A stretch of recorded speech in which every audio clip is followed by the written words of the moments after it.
Jim Irsay, born James Irsay on June 13, 1959, and passing away on May 21, 2025, was a powerful and influential presence in American sports, most notably as the principal owner, chairman, and CEO of the Indianapolis Colts.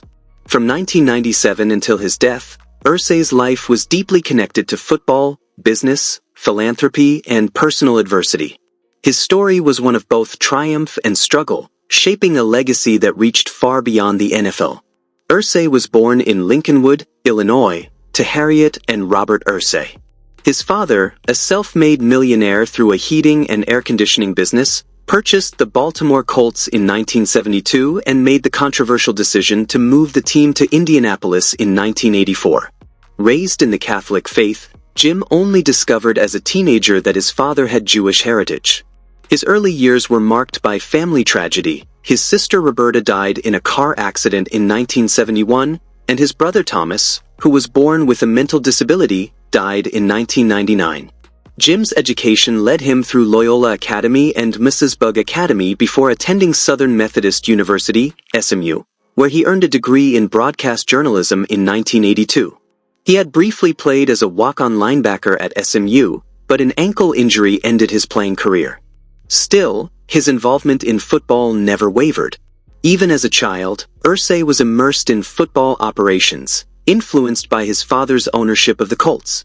At just 12 years old, he was already helping with team activities. After graduating college, he joined the Colts organization in an official capacity, taking on administrative and scouting duties. When the franchise moved to Indianapolis, Jim was named vice president and general manager at the remarkably young age of 24, making him the youngest GM in the NFL. Following a stroke that incapacitated Robert Irsay in 1995, Jim took over full operational control of the Colts. After his father's death in 1997, he entered a legal battle with his stepmother for ownership of the team, eventually securing full control at the age of 37, becoming the youngest team owner in league history. During his tenure, Irsay turned the Colts into one of the most successful franchises in the NFL. Between 2000 and 2009, the team won 115 regular season games, the second most in that decade.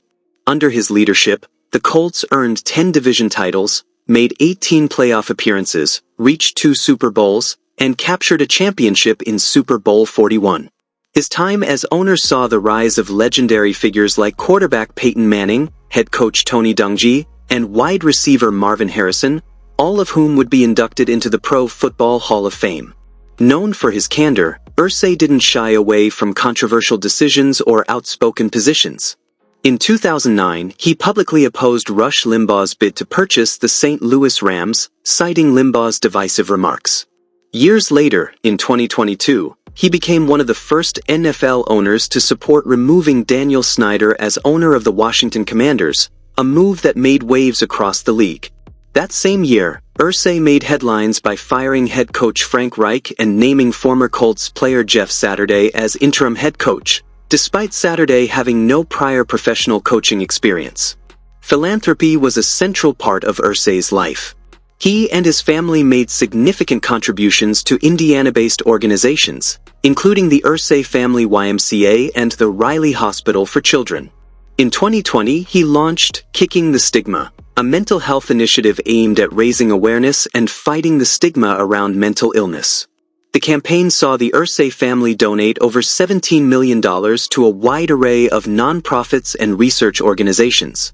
In 2021, they gave $3 million to Indiana University to establish the Irsay Family Research Institute, which promotes mental health education and advocacy. Irsay also supported individuals battling illness. He stood by former Colts head coach Chuck Pagano during his leukemia treatment and helped raise over $12 million for cancer research through the Chuck Strong Tailgate Gala, a cause to which he contributed generously. In 2023, he helped fund efforts to relocate Lolita, a captive orca at the Miami Seaquarium, back to her natural waters in the Pacific Northwest. Although Lolita passed away before the move could happen, Irsay's financial support underscored his commitment to causes beyond football. Jim married Meg Coyle in 1980, and together they had 3 daughters, Carly, Casey, and Kaylin, along with 10 grandchildren. Although the couple had separated in 2003, Meg officially filed for divorce in 2013. His family remained a key part of his life, with Carly even stepping in to manage Colts operations during his personal struggles. Despite his public success, Irsay privately battled addiction.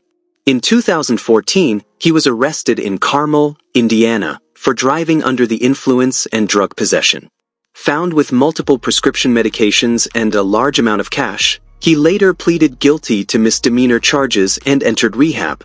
During his absence, his daughter Carly took over team responsibilities.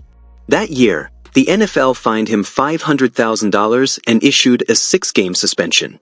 In a 2023 interview, Irsay controversially suggested that his arrest had been influenced by bias against his wealth and status. Later in 2023, reports surfaced that he had suffered an opioid overdose, requiring Narcan to save his life. This incident served as a stark reminder of his ongoing struggles with addiction, an issue that haunted him despite his many achievements. Away from the gridiron, Irsay was a passionate collector of music and historic memorabilia. His Jim Irsay collection included legendary guitars owned by icons like Elvis Presley, John Lennon, and Kurt Cobain, along with historic items such as handwritten letters from Abraham Lincoln and Muhammad Ali's boxing boots. He made headlines for record-breaking purchases, including $4.6 million for Cobain's Smells Like Teen Spirit guitar and nearly $4 million for David Gilmour's famed Black Strat. His love for music didn't end with collecting, he also performed. Leading the Jim Irsay Band, he organized free concerts across the country, featuring music legends like Ann Wilson, Buddy Guy, and Mike Mills. These shows combined live music with public displays of his unique memorabilia, offering fans a glimpse into his passions beyond football. Jim Irsay passed away peacefully in his sleep on May 21, 2025, at the age of 65. At the time of his death, his net worth was estimated at $4.8 billion. His legacy is one of remarkable breadth. A transformative NFL owner, a mental health advocate, a generous philanthropist, and a cultural collector with a deep appreciation for music and history. Yet his life was also marked by personal pain and addiction, struggles he never fully overcame. Still, through his triumphs and trials, Jim Irsay remained a towering and complex figure whose influence reached far beyond the football field. And with that, thanks for watching. Share with friends and please subscribe for more videos.